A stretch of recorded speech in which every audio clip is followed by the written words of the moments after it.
History chapter 8, British policies and administration in India after 1858.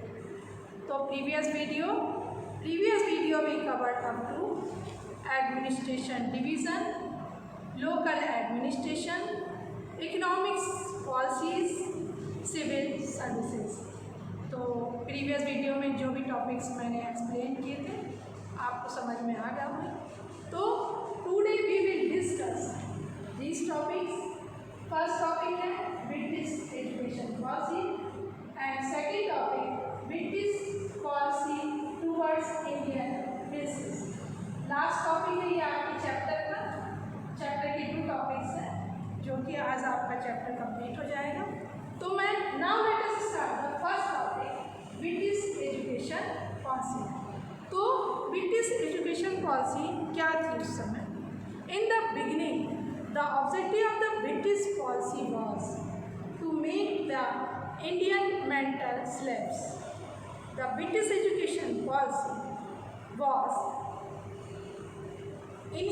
initialized in the beginning of 18th century 1820 and started imparting English education. They preached Christianity along with providing education to Indians.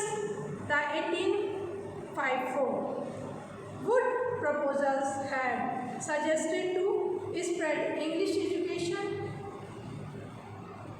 with the education in Indian language. There was also a proposal to train the teachers for the first time on secular basis. Proposal was mooted to provide financial grants and scholarship to education.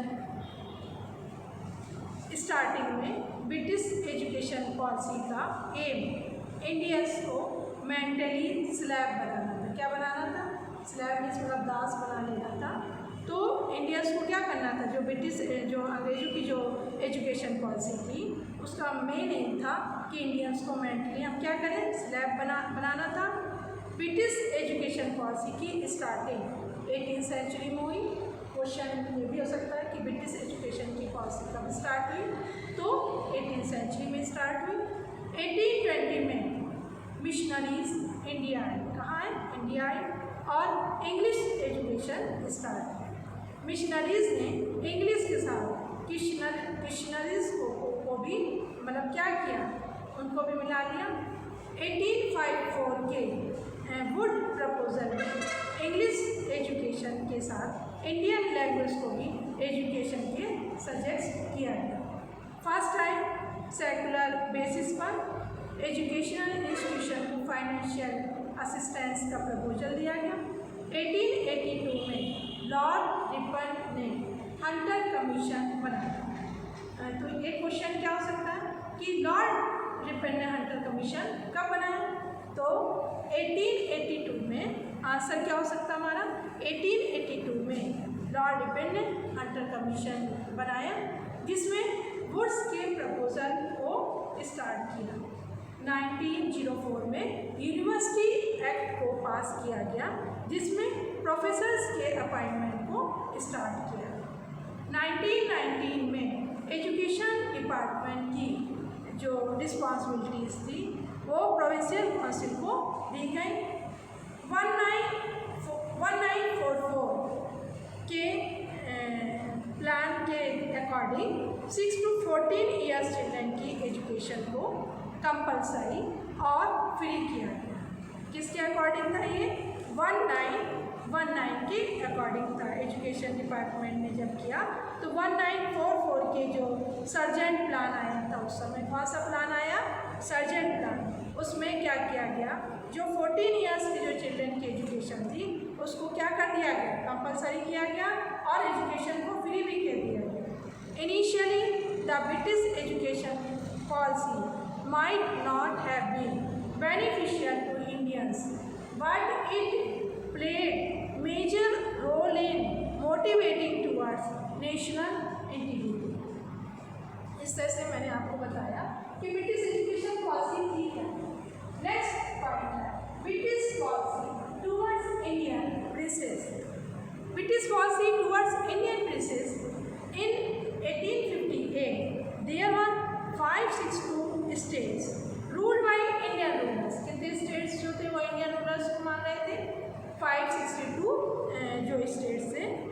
1858 में the queen proclamation had promised not to extend the British territories in India and to respect the rights, dignity, and honor of India.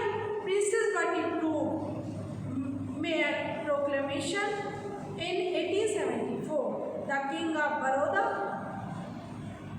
Gaikwad, the dethroned and replaced by the descendant in 1876, Queen Victoria assumed the title of Empress of India, and she was the sole authority of Indian affairs. With the emergence of the British government as the performs authority in India, the power and states of the Indian princes were further reduced.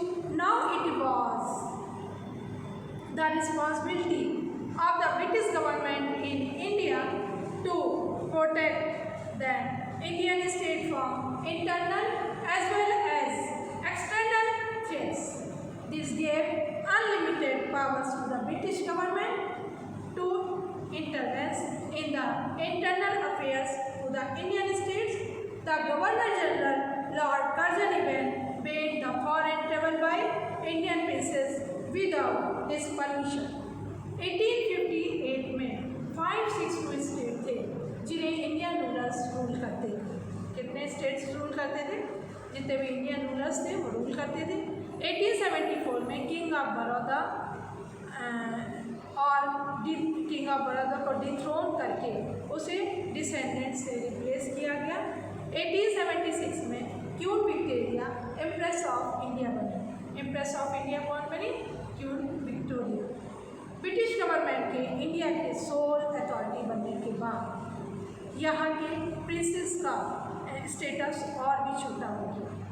Indian states को protect करने के लिए जितने भी protect हो गया, Indian states को protect करने की रिस्पॉन्सिबिलिटी ब्रिटिश गवर्नमेंट की थी। इससे ब्रिटिश गवर्नमेंट के पास इंडियन स्टेट के जो इंटरनल अफेयर्स में जो इंटरव्यू करने की अनलिमिटेड पावर थी। Governor general Lord Curzon Indian princess के बिना परमिशन के फॉरेन ट्रैवल पर क्या किया? उन्होंने बैन लगा दिया। किसके परमिशन के बिना? लॉर्ड कर्जन के परमिशन के बिना।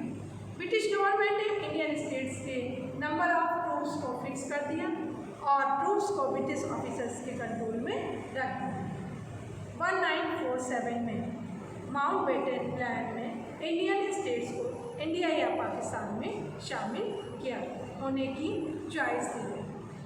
The religious, bigotry, communist and custodies were the equation in the country. The resources of India were completely plundered.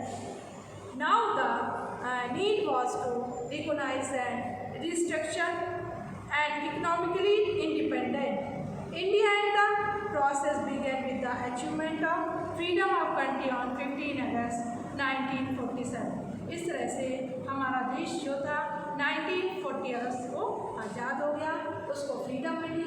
तो मेरा ये जो चैप्टर है, चैप्टर 1, वो कंप्लीट हो गया है।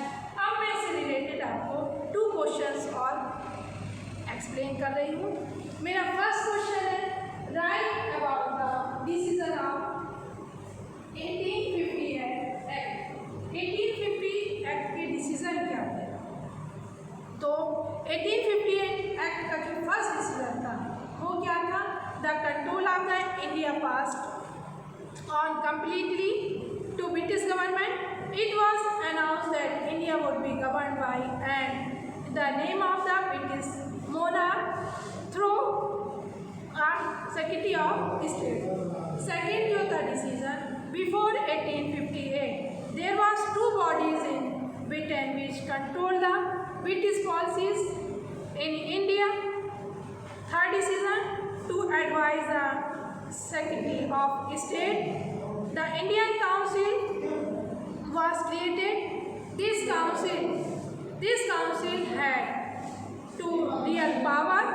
This council had 2 real powers and could only advise the advised the Secretary of State to who could ignore the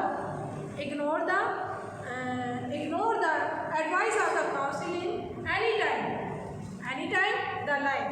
Fourth, before 1858, the Governor General generally acted on his own within the framework of the general policies laid down in Britain. The advanced means of transport and communication reduced the freedom enjoyed by the earlier Governor General of India.